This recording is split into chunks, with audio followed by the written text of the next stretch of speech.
আছে না নাই? তাহলে কসমোলজি নিয়ে কথা এখানেই শেষ করি। সৃষ্টিতত্ত্বে আমরা যা পেলাম, বিস্ফোরণের সৃষ্টি হয়েছে। কোরআন বলেছে ফাতাকনাহুমা, সায়েন্স বলেছে বিগ ব্যাং থিওরি।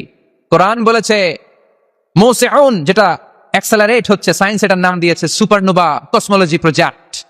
কোরআন নাম দিয়েছে মাওয়াকিআন নুজুম, সায়েন্স বলেছে ব্ল্যাক হোল। প্রতিটা জায়গায় কোরআনের সাথে সায়েন্সের মিল আছে না নাই? এবার আমরা শুনবো এমব্রায়োলজি নিয়ে, ভ্রূণতত্ত্ব। কি তত্ত্ব? ভ্রূণ তত্ত্ব। আমরা আমাদের মায়ের পেটের ভেতরে এখন যত বড় আছি তত বড়ই ছিলাম, তাই না? কতটুকু ছিলেন? ততটুকু, একেবারে ছোট ছোট্ট ছোট্ট ছোট্ট। বাবার শুক্রাণু, মায়ের ডিম্বাণু, দুইটা মিলিয়ে মায়ের পেটের ভেতরে আমার অস্তিত্ব দান করলেন কে? কিছুই ছিলাম না আমি। সায়েন্স 1977-এ হাম এন্ড লিয়েন হুক নামে দুইজন সায়েন্টিস্ট অনুবীক্ষণ যন্ত্র দিয়ে ওরা খুঁজে পেয়েছে যে শুক্রাণুর ভেতরে, স্পার্মের ভেতরে প্রাণের অস্তিত্ব আছে। কিন্তু ১৫০০ বছর আগে এর ভেতরে যে প্রাণ আছে সেটার ঘোষণা কোরআনে দিয়ে দিয়েছে কে? ওভাম এন্ড স্পার্ম, দুইটা মিলে হয় জাইগোট। তারপর জাইগোট থেকে হয় এমব্রায়ো, ভ্রূণ। আমি, আপনি, আমরা সবাই ছিলাম ছোট্ট একটা ভ্রূণ, ব্যাঙ্গাচির মতো। বর্ষাকালে মাতুয়াইলে খালে বিলে ব্যাঙ্গের পোনা পাওয়া যায় না? দেখতে মাছের বাচ্চার মতো, তাই না? ছোট বাচ্চারা মনে করে মাছের পোনা, বাড়িতে দইরা নিয়ে আস, মারাকে মা পোনা লয়ে আইছি, মাই দেখা দেয় কোনি আছে না নাই? আসলে কি এটা মাছ? এটা কি ব্যাঙ্গের পোনা?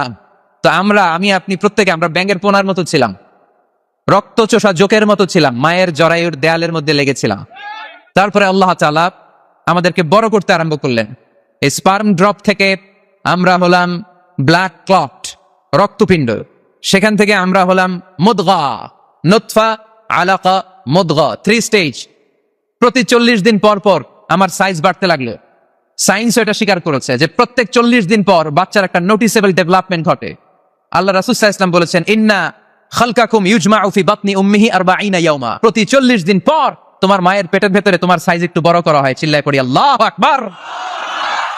তারপরে তুমি নুতফা থাকো, নুতফা থেকে তুমি আলাকা হও, আলাকা থেকে মুদগা, স্টেপ বাই স্টেপ রক্তপিণ্ড। তারপরে আমি হয়ে যাই গোশতপিণ্ড। ওই গোশতের ভেতরে আল্লাহ তাআলা আমার স্কেলিটন দেয়, কঙ্কাল।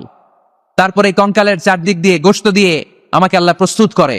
সর্বশেষ এই চামড়ার লেভেল দিয়ে মায়ের পেটে আমাকে ডেকোরেটিং করে কে?